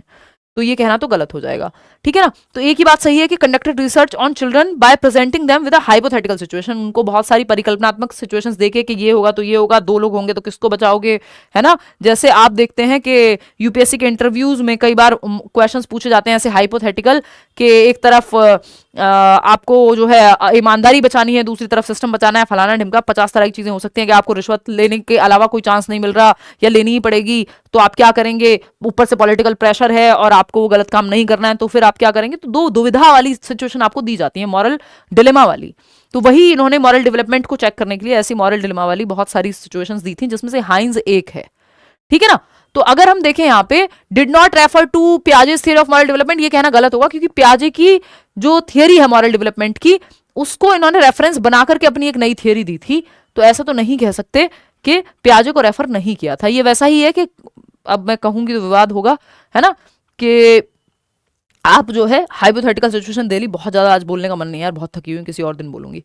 देखो क्वेश्चन नंबर 12 देखिएगा, text book depiction of women with feminine traits such as nurturing, caring and emotional are an example of, यानी पाठ्य पुस्तकों में स्त्रियों का केवल नारीवादी विशेषताएं, कि जैसे जो हम फेमिनिन ट्रेट्स जिनको हम लेबल करते हैं, जैसे नर्चरिंग होना, केयरिंग होना और इमोशनल होना, कि बड़ी इमोशनल होती हैं, ये सब डिपिक्शन टेक्स्ट बुक्स में दिखाई जा रही है। कि जहां केयर की बात आ रही है, इमोशनल होने की बात आ रही है, तो माँ का कैरेक्टर ही ऐसा बना दिया कि वो तो बेचारी सेक्रीफाइस ही करेगी, उसका अपना कोई जीवन नहीं है, अपना कोई अस्तित्व नहीं है, अपना जीवन वो जिएगी नहीं, बस बच्चों के लिए जिएगी, है ना। और बच्चों की सारी जिम्मेदारी माता की ही है, उनको खिलाना पिलाना व्हाटएवर नर्चर करना। पिताजी का उसमें बस इतना ही रोल है कि वो पैसे कमा के लाते हैं। अब माता भी पैसे कमा के ला रही है, तो फिर पिताजी का क्या रोल बचा, खत्म करते हैं रोल? नहीं, उनको भी फेमिनिन ट्रेट्स और मस्कुलिन ट्रेट्स दोनों का बैलेंस है हर एक व्यक्ति, या होना चाहिए, जिसको हम एंडोगाइनस पर्सनैलिटी बोल रहे हैं, ठीक। तो यहाँ पे हम अगर सिर्फ डिपिक्शन दिखाएंगे किताबों में कि फेमिनिन ट्रेट्स तो वो होते हैं जो नर्चरिंग होती हैं, केयरिंग होती हैं, इमोशनल होती हैं, रोने लग जाएं छोटी सी बात पे, है ना, और सिर्फ महिलाएं ही रोती हैं, ये सब जेंडर बायस, जेंडर स्टीरियोटाइप की तरफ हमें लेकर के जा रहे हैं। ये डिपिक्शन सही नहीं है ना। Portrayal of इनेट abilities of women, ये तो इनेट एबिलिटी कोई बात ही नहीं है, इक्वालिटी इक्विटी तो कुछ नहीं है इसमें, क्योंकि पुरुष भी रो सकते हैं, केयरिंग हो सकते हैं, नर्चरिंग हो सकते हैं, है ना। क्वेश्चन नंबर 13 देखिएगा, ये क्या कहता है, critical thinking among students can be assessed by, यानी समालोचनात्मक चिंतन जिसकी बात 21वीं शताब्दी के कौशलों में इसको शामिल किया जाता है, 21st सेंचुरी स्किल्स में क्रिटिकल थिंकिंग को। तो इसका आकलन किस प्रकार किया जा सकता है कि बच्चे सोच रहे हैं, जहां बच्चे के दिमाग पे जोर पड़े, वो दिशाओं में सोचे, वही आंसर आपको इन चारों में से सही मिल जाएगा।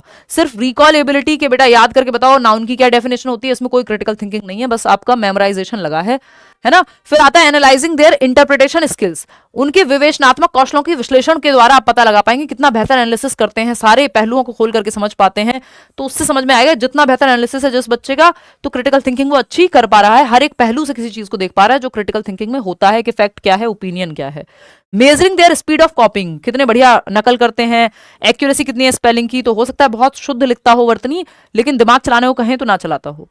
सिर्फ सुंदर राइटिंग शुद्ध वर्तनी से क्रिटिकल थिंकिंग नहीं हो जाएगी, दिमाग पे जोर जब तक नहीं पड़ रहा, दिशाओं में नहीं सोच पा रहा, तब तक दिक्कत है। तो second option is the right answer.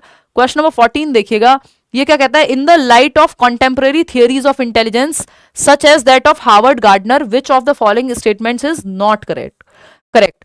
यानी गार्डनर की थियरी के अनुसार अगर हम माने, जो समकालीन थियरी है, जो आज के समय में मॉडर्न डे में जिस तरह से इंटेलिजेंस को देखते हैं, तो कौन सा तरीका है, कौन सी एंगेजमेंट, कहां एंगेजमेंट, माफी, बहुत खर्चा किया है, अपने पैसे से लिए भाई, कोई एंगेजमेंट रिंग नहीं है, गलत ना समझें, है ना।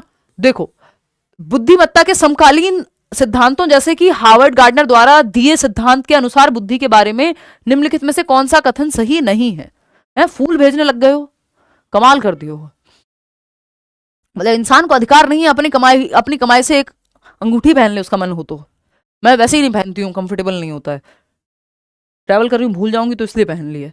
देखो एक बार अगर हम देखें यहाँ पे, तो in the light of contemporary theories of intelligence such as that of Harvard Gardner, intelligence के बारे में कौन सी एक बात सही नहीं है? तो intelligence can be accurately predicted by administering standardise test, यही सही नहीं है कि टेस्ट के द्वारा आप इंटेलिजेंस को माप सकते हो, क्योंकि गार्डनर तो कह रहे हैं मल्टीपल तरीके से व्यक्ति इंटेलिजेंट हो सकता है, जरूरी नहीं टेस्ट से ही आप माप सको। वो म्यूजिक में इंटेलिजेंट हो सकता है, वो गार्डन यानी नेचर को समझने में इंटेलिजेंट हो सकता है, ठीक है ना। Intelligence comprises of several independent intelligences, जो कि 8 टाइप्स ऑफ इंटेलिजेंस की इन्होंने बात की भी है, ये सही है, लेकिन हमको गलत चाहिए, नॉट लिखा हुआ है है ना। Intelligence is a complex interplay of heredity और एनवायरमेंट का कॉम्प्लेक्स इंटरप्ले है, सही बात है। Intelligence can B nurtured by providing appropriate stimulating environment, अच्छा एनवायरमेंट मिलेगा, बुद्धि को बेहतर किया जा सकता है। तो फर्स्ट ऑप्शन है जो गलत है, और जो गलत है वही सही है क्योंकि पूछा ही गलत है, नॉट लिखा हुआ है। ठीक है, आगे बढ़ेंगे। क्वेश्चन नंबर 15 देखिएगा। क्वेश्चन नंबर 15 देखिएगा, what are the identifying characteristics of learners with dyslexia. यानी किसी बच्चे को यदि पठन वैकल्य है, डिसलेक्सिया है, तो आइडेंटिफाइंग कैरेक्टरिस्टिक्स यानी उसकी विशेषता क्या होगी, कैसे पहचानोगे बच्चे को। भाई आप टीचर हो, आपको डिसलेक्सिक बच्चे की पहचान करनी है, कैसे पहचानोगे, बताओ फटाफट, जल्दी जल्दी बताओ। Struggle with word recognition, decoding and spelling. हाँ, वर्ड्स को पहचानने में, डिकोड करने में, स्पेलिंग समझने में, ये सब दिक्कतें आती हैं बच्चे को। 100 को वॉल्स पढ़ सकता है, डॉग को गॉड पढ़ सकता है, 6 को 9 पढ़ सकता है। तो ये कई बार रिवर्स में या जिसको हम कहते हैं मिरर में दिखती हैं चीजें, उल्टा पढ़ता है। कई बार न्यूक्लियर को अनक्लियर पढ़ सकता है ना। और स्पेलिंग में या रिकॉग्निशन में ब्रेन में उसके इंफॉर्मेशन अलग से प्रोसेस हो रही होती है, तो उसको पढ़ने में कठिनाई होती है। ईशान अवस्थी याद कर लो, तारे जमीन पर। इन अटेंशन हाइपर एक्टिविटी, ये एडीएचडी में होता है, ना कि डिसलेक्सिया में। डिसलेक्सिया रीडिंग डिसऑर्डर है। ओरिजिनलिटी, फ्लुएंसी, फ्लेक्सिबिलिटी, ये तो क्रिएटिविटी का ही एग्जांपल है। Difficulty in muscle control, movement and coordination, ये कई जगहों पे हो सकता है। ये ऑर्थोपेडिक प्रॉब्लम हो सकती है, ये डिस्प्रैक्सिया हो सकता है, जिसमें चलने फिरने या बेसिक मोटर एक्टिविटीज में बच्चे को दिक्कत आ सकती है, डिस्प्रैक्सिया हो सकता है। चलिए खैर आगे बढ़ते हैं नेक्स्ट सवाल की तरफ, और नेक्स्ट सवाल क्या कहता है फटाक से समझ लेते हैं। क्वेश्चन नंबर देखिएगा 16। असर्शन रीजन आपका फेवरेट सवाल, जवाब दीजिएगा। कथन क्या है, to develop critical thinking in learners a teacher bring several newspapers mentioning the same news and encourage students to discuss it in groups. यानी बच्चों में क्रिटिकल थिंकिंग, समालोचनात्मक चिंतन, अलग अलग पहलू से किसी चीज को देखने की क्षमता विकसित हो सके, तो सेम न्यूज के या सेम आर्टिकल अलग अलग न्यूज़पेपर में जो आया हुआ है, टीचर क्लासरूम में लेकर के आता है कि भाई ये हिंदुस्तान टाइम ने छापा है, ये टाइम्स ऑफ इंडिया ने छापा है, ये द हिंदू ने छापा है, ये दैनिक जागरण ने छापा है, ये कौन सा पढ़ते थे आप वो यूपीएससी तैयारी में, कोई तो सत्ता वत्ता कुछ समथिंग, जनसत्ता, है ना। और वो कि ये अमर उजाला में आता है, सेम न्यूज है कि देश में मान लो एसएससी का प्रदर्शन हुआ है, अलग अलग लोगों ने छापा है उसको, अलग अलग आर्टिकल्स आए हैं, परिपेक्ष अलग होगा। या अरावली की जो बात चल रही है, तो वो अलग अलग न्यूज़पेपर में, अलग अलग चैनल्स पे भी आप सेम क्वेश्चन भी देखोगे, तो हर एक टीचर भी अपने तरीके से कराएगा, अगर ओरिजिनल तरीका अपना कुछ है तो। ठीक, तो ये बच्चे को अलग अलग पहलू से किसी चीज को देखने का मौका मिलेगा, क्रिटिकल थिंकिंग विकसित होगी। बिल्कुल सही बात है कि किसी चीज को कहने के कितने पहलू हो सकते हैं किसी चीज में, ये वो समझ पाएगा। एनालिसिस के माध्यम से क्रिटिकल थिंकिंग जगेगी, ये बात सही है, क्रिटिकल थिंकिंग को बढ़ावा मिलेगा। रीजन क्या है इसका, यानी ये तो ट्रू हो गया, रीजन है। अब जब जैसे ये ट्रू हुआ, तो अभी तो कोई ऑप्शन नहीं, हटा ही नहीं सकते, सब जगह ट्रू ही है। Text book can be the only source of knowledge in a middle grade.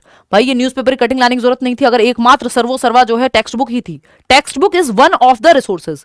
D emphasise कराना है टेक्स्ट बुक को, ऐसा नहीं है कि एकमात्र सोर्स बना देना है क्लास में।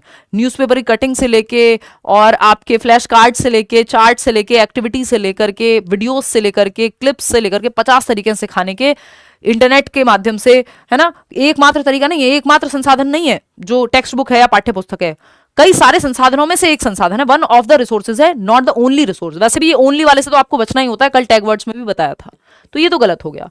तो ए सही है, आर सही नहीं है, तो बोथ तो सही हो ही नहीं सकते किसी भी हालत में, तो ऑप्शन ही एक बचता है, थर्ड ऑप्शन। कितने लोग दे पा रहे हैं, 79% लोग सही जवाब दे रहे हैं। देख रहे हो क्रिटिकल थिंकिंग एक तो आपको डेवलप कराने का एक तरीका पता लगा। क्वेश्चन नंबर 17 क्या कहता है, question number 17, during discussion on plants a teacher noticed that several students have misconceptions related to this concept. In this context the teacher should। भाई आपने चर्चा करते हुए पाया, पौधों का एक टॉपिक चल रहा है और आपने इस पे चर्चा करते हुए पाया कि बच्चों के बहुत सारे मिसकॉन्सेप्शन या नाइव कॉन्सेप्शन या रॉन्ग कॉन्सेप्शन, तो हम उनको नहीं बोलते, ऑल्टरनेटिव कॉन्सेप्शन बोलते हैं, वैकल्पिक अवधारणाएं बनी हुई हैं, सहज अनुभवों के आधार पर उन्होंने अपने पर्सपेक्टिव्स बनाए हुए हैं जो शायद लॉजिकली फैक्चुअली करेक्ट ना हो। तो अब आप क्या करेंगे, डिस्कशन करेंगे, ठीक है ना। Help students identify there misconception and reconstruct their understanding. बच्चों को उनके जो मिसकंसेप्शन बन गए हैं, नाइव कॉन्सेप्शन बन गए हैं, जो साइंटिफिकली ट्रू नहीं है, उनको आइडेंटिफाई करने में, उनको करेक्ट करने में हेल्प करेंगे, पनिश नहीं करेंगे बच्चे को। ये बेकार की बात है। पॉइंट आउट करेंगे straightforwardly and give correct information, rote memorise करा देंगे, ये तो बेकार बात है। अपने आप में नेगेटिव टर्म साफ साफ लिखा हुआ, लेबल करेंगे बच्चे को, ये तो आप आंख बंद करके जो है फर्स्ट ऑप्शन तक पहुंच जाएंगे। 91% लोग सही जवाब दे भी रहे हैं। आगे बढ़ेंगे क्वेश्चन नंबर 18 पर। Should competition be used as motivator to enhance learning? क्या प्रतिस्पर्धा के द्वारा अधिगम को बढ़ावा देने के लिए अभिप्रेरणा के रूप में इस्तेमाल करना चाहिए? यानी कंपटीशन को आप यूज कर रहे हैं एक मोटिवेटर के रूप में कि देखो मैं इससे आगे जाऊंगा, मैं इससे आगे जाऊंगा। टीचर्स ही लगे रहते हैं आपस में, है ना, कि वो वाली मैडम से ज्यादा हम कराएंगे, हम बेस्ट हैं, हम बेस्ट हैं, सब अपने आप में बेस्ट हैं, अपने ही मुंह से मियां मिट्ठू बने जा रहे हैं। ठीक, तो ये जो है should competition be used as motivator to enhance learning, यानी शर्मा जी के बेटे से वर्मा जी की बेटी को कंपीट कराते रहो और इससे जो है लर्निंग बहुत अच्छी हो जाएगी। तो कोई कुछ शॉर्ट टर्म में हो सकता है आपको ये ठीक लगे, लेकिन ये बच्चों को खोखला कर देगी लॉन्ग रन में। अगर आप सिर्फ कंपीट ही करते रहते हैं दूसरों को देख करके ही, तो आप जी नहीं पाएंगे कभी भी। फिर आप में क्या बेहतर है, आप कौन है, ये कभी देख ही नहीं पाएंगे। बस आप कॉपी करते रहेंगे और दूसरे से तेज भागने की कोशिश में एक दिन टाटा बाय बाय फिनिश हो जाएंगे, क्योंकि फिनिश लाइन तो है ही। तो ये कंपटीशन को बढ़ावा देना हम अच्छा नहीं मानते। कल ही हमने बात की थी, कोऑपरेशन को बढ़ावा देते हैं हम, कंपटीशन को नहीं। तो yes it helps to compare, specially school के एजुकेशन सिस्टम में, yes it helps to compare या पेडागोजिकल जो लेटेस्ट वेज हैं उनके अकॉर्डिंग हेल्प करने में मदद करता है। नहीं, यस के साथ तो जाना ही नहीं है। कंपटीशन को हम बढ़ावा नहीं दे रहे हैं यहाँ पे, ये तरीका सही नहीं है। No it creates a negative ethos in classroom through unnecessary social comparisons based on ability. ये क्षमता के आधार पे आप बच्चे पे ठप्पा लगा दे रहे हो और नेगेटिव ईथॉस बन रहा है, नकारात्मक एनर्जी बन रही है क्लास में। बच्चे एक दूसरे को देख के राजी नहीं है, है ना। पता चला किसी बच्चे को धक्का दे दिया, कहीं कुछ कर दिया, किसी बच्चे को नुकसान पहुंचा दिया, क्योंकि कुछ भी करके कॉम्पिटिशन की भावना इतनी ज्यादा है। कट थ्रोट कॉम्पिटिशन, गला काट प्रतिस्पर्धा। भाई आप क्रिकेट मैच भी देख रहे हैं, उसके बाद मैच जब ओवर हो जा रहा है तो दोनों टीम क्यों हाथ मिलाते हुए दिखाई जा रही है?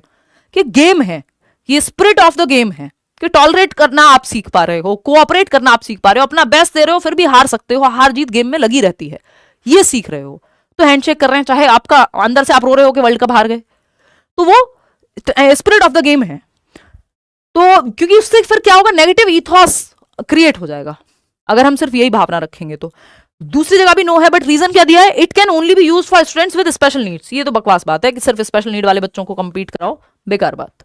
Second option is the right answer. वैसे भी ये ओनली वाले ऑप्शन से आपको बचना ही होता है, ये कोई किसी का भला इसमें होता नहीं है। क्वेश्चन नंबर 19 देखिएगा, विच of the following requires metacognitive capacities, यानी परासंज्ञानात्मक क्षमताओं की जरूरत कहां कौन से ऑप्शन में पड़ेगी? मेटाकॉग्निटिव मतलब thinking about thinking, beyond thinking, planning, reviewing, strategising, इन सब में मेटाकॉग्निशन की जरूरत पड़ती है। कि आप देख पा रहे हैं कि आप में कमियां कहां हैं, तो उस हिसाब से अपनी स्ट्रेंथ वीकनेस को पहचान करके आप प्लानिंग कर रहे हैं, स्ट्रेटेजी बना रहे हैं, तो ये मेटाकॉग्निशन का यूज कर रहे हैं आप। यानी थिंकिंग अबाउट थिंकिंग, थिंकिंग के भी एक स्टेप परे चले जा रहे हैं। Describing steps of an experiment, reflecting on, ये तो डिस्क्राइब करना है, इसमें तो कॉग्निशन लगेगा कि आपने व्याख्यान कर दिया, विवरण कर दिया। थिंकिंग अबाउट थिंकिंग, कोई एक्स्ट्रा लेवल ऑफ थिंकिंग लगी है इसमें?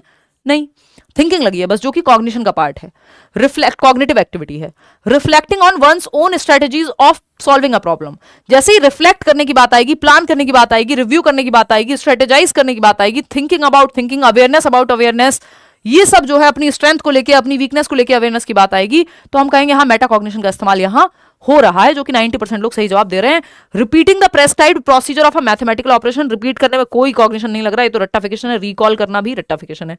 तो सेकंड ऑप्शन ही एकमात्र सही उत्तर यहां बचता है। क्वेश्चन नंबर 20 देखिएगा, क्या कहता है भाई? 20वां सवाल फटाक से जवाब देंगे, बहुत आसान सवाल है। The development period in which internalized norms are questioned and the opinions of the peer group usually become more important than family is called what stage? यानी विकास की कौन सी अवधि है जहां आत्मसात मानकों पर प्रश्न उठाया जाता है? यानी इंटरनलाइज्ड नॉर्म्स, कि हमने मान लिया है भाई हमारे घर में तो ब्लैक गाड़ी नहीं लेते हैं, फॉर एग्जाम्पल, ऐसा नहीं है, तो मेरे एक दो दोस्त हैं जिनके यहाँ ये होता है, तो या किसी घर में पर्टिकुलर दिन को जो है कपड़े नहीं धुलते हैं, है ना, या फिर और 50 तरह की चीजें हो सकती हैं अलग अलग रिलीजन में, या जो भी नॉर्म्स चले आ रहे हैं उस समाज में, उनको जो इंटरनलाइज्ड नॉर्म्स है, बच्चा उनको क्वेश्चन कर रहा है कि यार ये क्यों है, इनका कोई मतलब भी है नहीं है, बस चले आ रहे हैं, है ना, कोई रीजन है इसके पीछे, कोई साइंटिफिक रीजन है कि बिल्ली रास्ता काट जाए तो नहीं जाना है आगे? बच्चा क्वेश्चन कर रहा है इनको।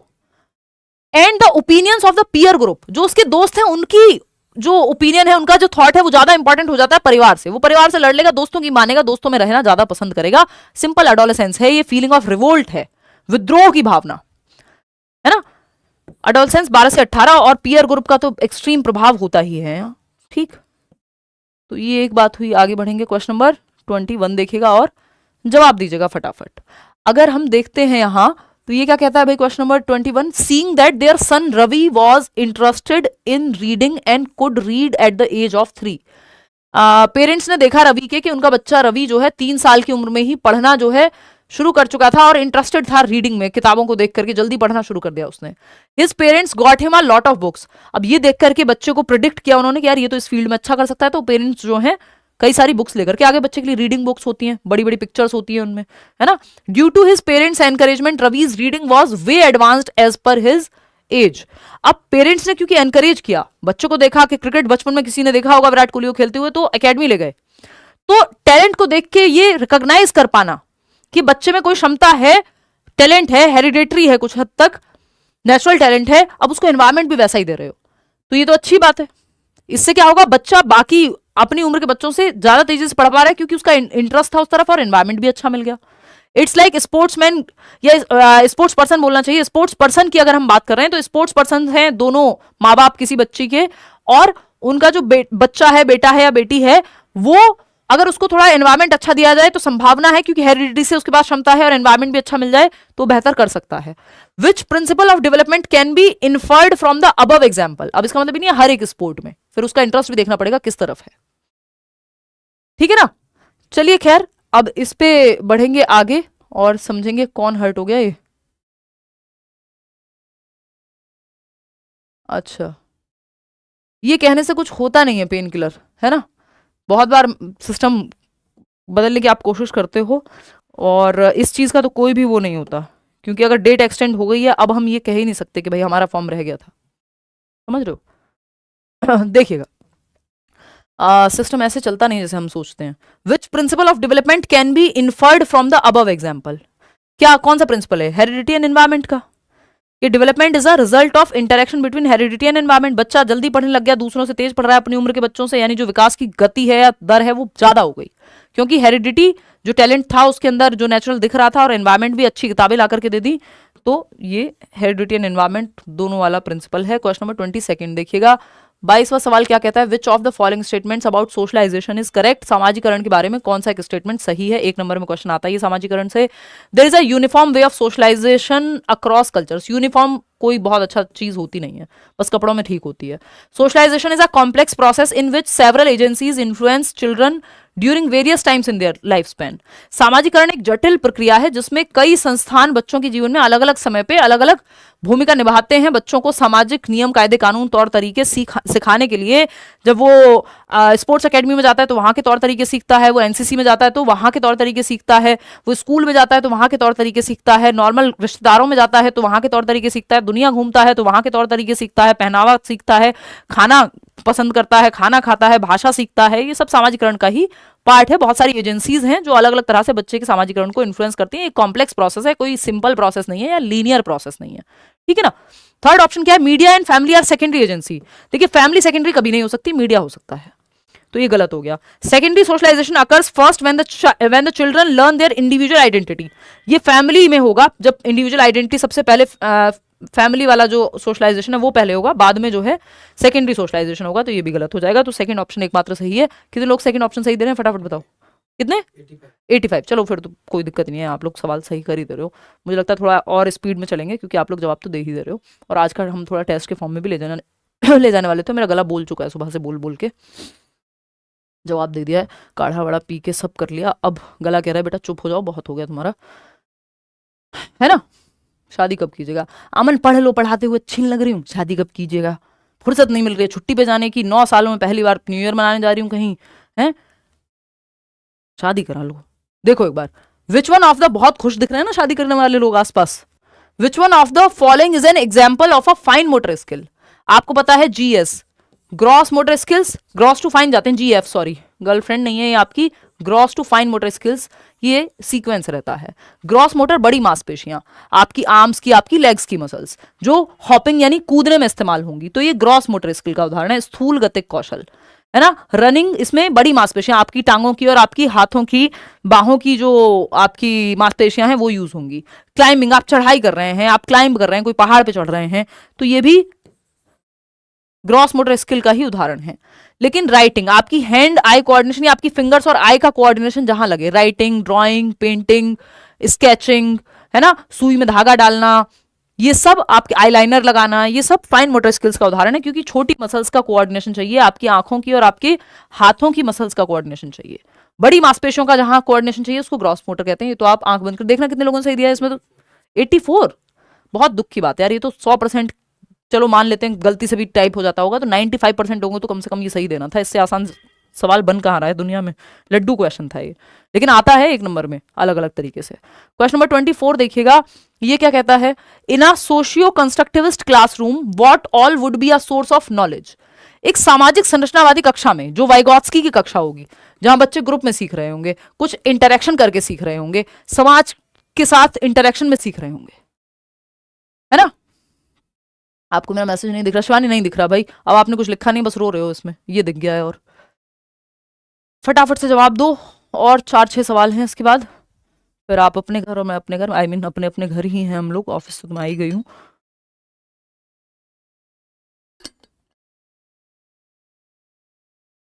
मैम सुपर टेट का बैच, सुपर टेट पे फाइनल न्यूज़ आने दो, अभी वो एग्जैक्ट न्यूज़ है भी नहीं, अलग अलग न्यूज़पेपर्स अलग अलग बातें छापे जा रहे हैं, तो अभी उसको आने तो दो, पहले सिलेबस निकालने दो ना, यूपी टेट का कुछ आते पते हैं, ठीक है ना।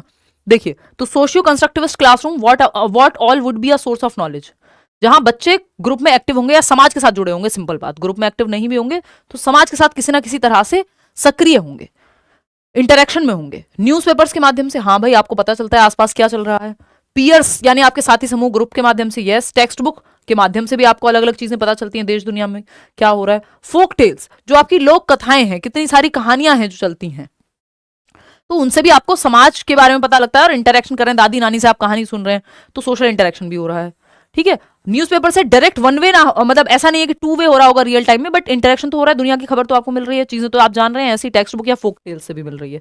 तो first, second, third, fourth option is the right answer, 72% लोग सही जवाब दे रहे हैं। सोशियो कंस्ट्रक्टिविज्म का मतलब ये नहीं कि हर टाइम ग्रुप में मिलेंगे बच्चे, किसी भी ऑप्शन को आप नकार नहीं सकते हो ना, है तो चारों ही पॉजिटिव।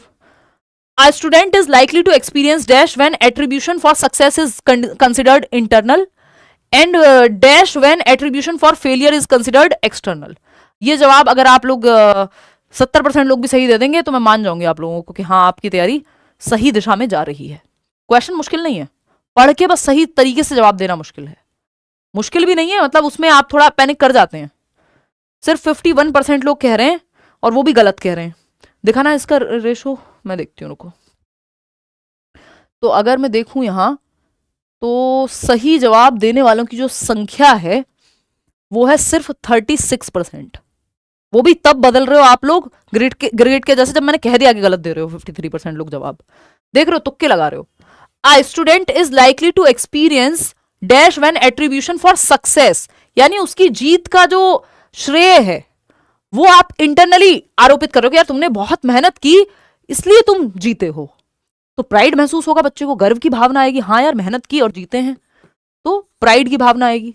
अब प्राइड तो हमने ऐसा सुना है अपने कल्चर में जैसे गर्व करना तो बड़ी खराब बात है, भाई अपनी मेहनत पे गर्व करना बड़ी खराब बात है जैसे, तो वो बेवकूफी है। अगर ऐसा आप सोच रहे हैं तो वो बहुत समझदारी की बात नहीं है, ठीक है ना। एंड डैश क्योंकि आपने इंटरनल रखा है ना, अगर आप फेल होते तब भी आप यही कहते कि मेरी मेहनत में कमी रह गई थी, टीचर में कमी नहीं ढूंढते या आप सिस्टम में कमी नहीं ढूंढते, समझ रहे हो। एंड डैश क्योंकि सिस्टम सबके लिए एक ही जैसा है। And dash when attribution for failure is considered external, अगर आप फेलियर का रीजन बाहर रख दोगे तो आपको आएगा गुस्सा कि सिस्टम ने फेल करा दिया, सिस्टम स्टार्ट नहीं हुआ था, पेपर ऑनलाइन था, भाई जो कि सही भी हो सकता है कई बार, लेकिन अगर आपने एट्रीब्यूशन बाहर रखा तो आपको आएगा गुस्सा, क्योंकि बाहर आप कंट्रोल नहीं कर सकते, आप इंटरनल फैक्टर्स को ही कंट्रोल कर सकते हो, खुद को ही कंट्रोल कर सकते हो कि समय कम है लेकिन आपकी स्पीड तेज है तो आपने पेपर कर लिया पूरा, तो ये आपका एंगर आएगा आपके अंदर। अगर आपने फेलियर को बाहर डायरेक्ट कर दिया और जो सक्सेस है उसको इंटरनली कि मेरी मेहनत से हुआ है तो आपको गर्व महसूस होगा, और अगर फेलियर को आपने बाहर डाल दिया तो आपको क्रोध आएगा, क्योंकि फिर दुनिया की वजह से फेल हुए हो, आप जीते हो तो अपनी वजह से जीते हो, तो ये प्राइड और एंगर का गेम चलेगा। अगर यहां पे आपने इंटरनल डाला होता फेलियर को भी तो हो सकता है आप शेम महसूस कर रहे होते या एंग्जाइटी महसूस कर रहे होते, तो एक ही कॉम्बिनेशन है जो यहाँ सही बचता है। तो ये पॉजिटिव और नेगेटिव इमोशंस का खेल है कि जैसे आप सोचते हैं उस तरह से आपके इमोशंस, फिर जो थिंकिंग है, कॉग्निशन है आपका, वो इमोशंस को प्रभावित करता है। Children in dash stage can solve problems mentally but the problems themselves have to be related to materials and not symbols. यानी बच्चा मेंटली मानसिक रूप से समस्याओं का समाधान ढूंढ सकता है, बट समस्या जो है वो पूरी तरह से मेंटल नहीं होनी चाहिए, वो बाहर मटीरियलिस्टिक या मटीरियल्स होने चाहिए, related to materials and not symbols.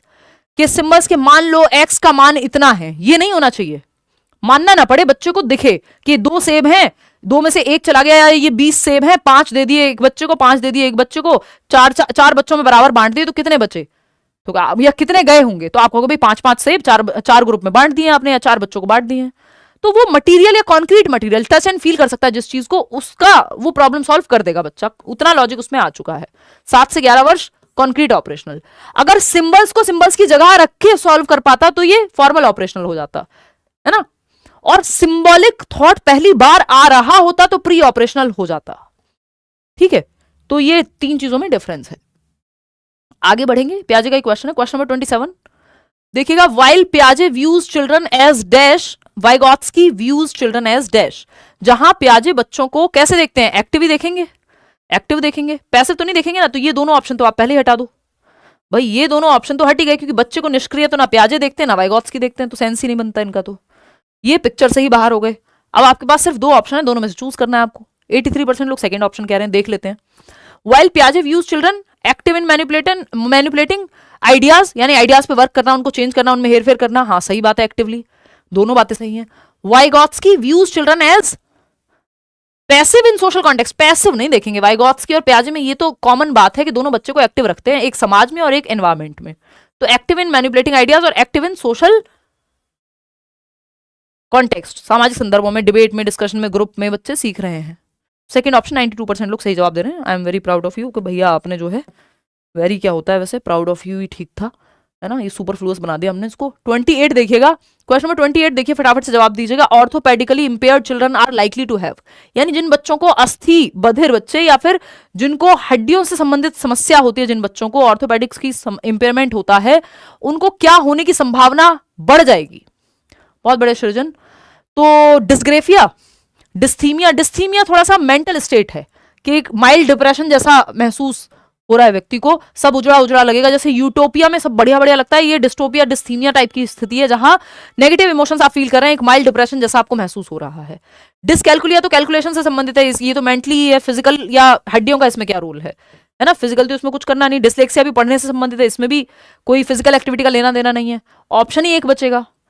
बड़ी शर्म की बात है, 70% लोग सेकंड ऑप्शन पे लगे पड़े हैं भाई। ऑर्थोपेडिक्स, हड्डियों की दिक्कत, हाथ पैरों में दिक्कत हो सकती है, जोड़ों में दिक्कत हो सकती है, तो पेन पकड़ने में, पेन चलाने में दिक्कत हो सकती है। डिस्ग्रेफिया की तो संभावना है भी, डिस्थीमिया की कैसे है कि ये नया सा लग रहा है, चलो इसी पे लगा देते हैं। घूम गए हो एक इतने प्यारे से सवाल में। देखना 1 कितने लोग दे रहे हैं जवाब, मात्र 24% लोग, वो भी मेरे इतना कहने के बाद बढ़े होंगे, 24% लोग सही जवाब दे रहे हैं, बाकी सब गलत जवाब दे रहे हैं। डिस्थीमिया डिप्रेसिव फीलिंग है अपने आप में एक तरह की, ये मेंटल स्टेट से संबंधित है, हड्डियों की प्रॉब्लम नहीं है कुछ। अगर हड्डियों में या जोड़ों में कोई समस्या है तो उसकी वजह से लिखने में दिक्कत आ सकती है, बच्चों को पेन पकड़ने में दिक्कत आ सकती है, मूवमेंट में दिक्कत आ सकती है, जिसके कारण डिस्ग्रेफिया हो सकता है, यानी लेखन संबंधी विकार तो संभव है। या अगर डिस्प्रेक्सिया ऑप्शन में होता तो सिंपल फिर तो आंसर हो ही जाता है ना, कि वो भी मोटर स्किल्स के कोऑर्डिनेशन से ही संबंधित होती है।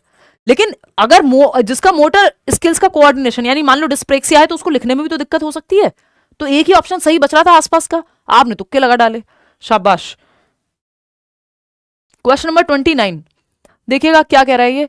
As per Jean Piaget's theory of cognitive development, मैंने डाले हैं जान करके क्वेश्चंस पियाजे के, पियाजे वाइगॉत्स्की से 6 क्वेश्चन आ जा रहे हैं मिल के, है ना, अभी लास्ट पेपर ही उठा के देख लो।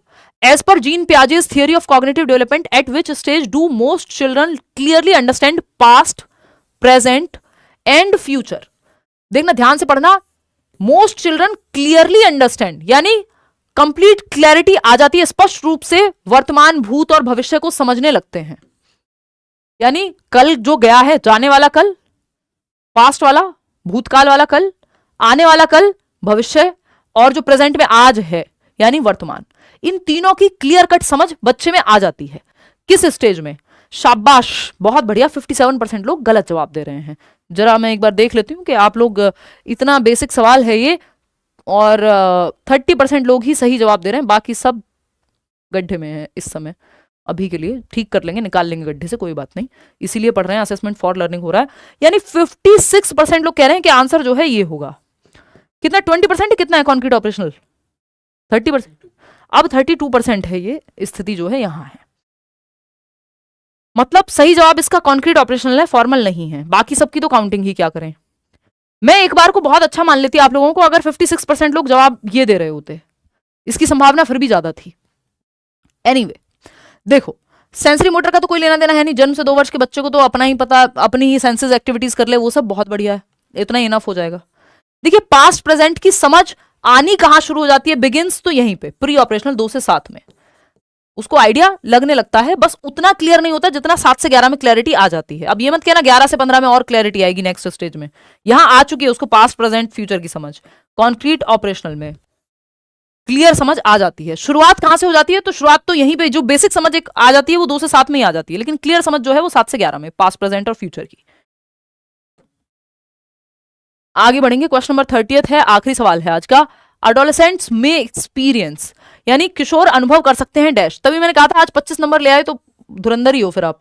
अडोलेसेंट्स में एक्सपीरियंस मतलब इतना भी कोई मुश्किल नहीं है, बट जैसी हरकतें आप कर दे रहे हो तो कहीं ना कहीं 5 गलतियां कर दोगे, है ना। अडोलेसेंट्स में एक्सपीरियंस यानी किशोर अनुभव करते हैं, 12 से 18 वर्ष के जो बच्चे हैं क्या अनुभव करते हैं, feeling of satiation about life, यानी भर गया, तृप्ति हो गई।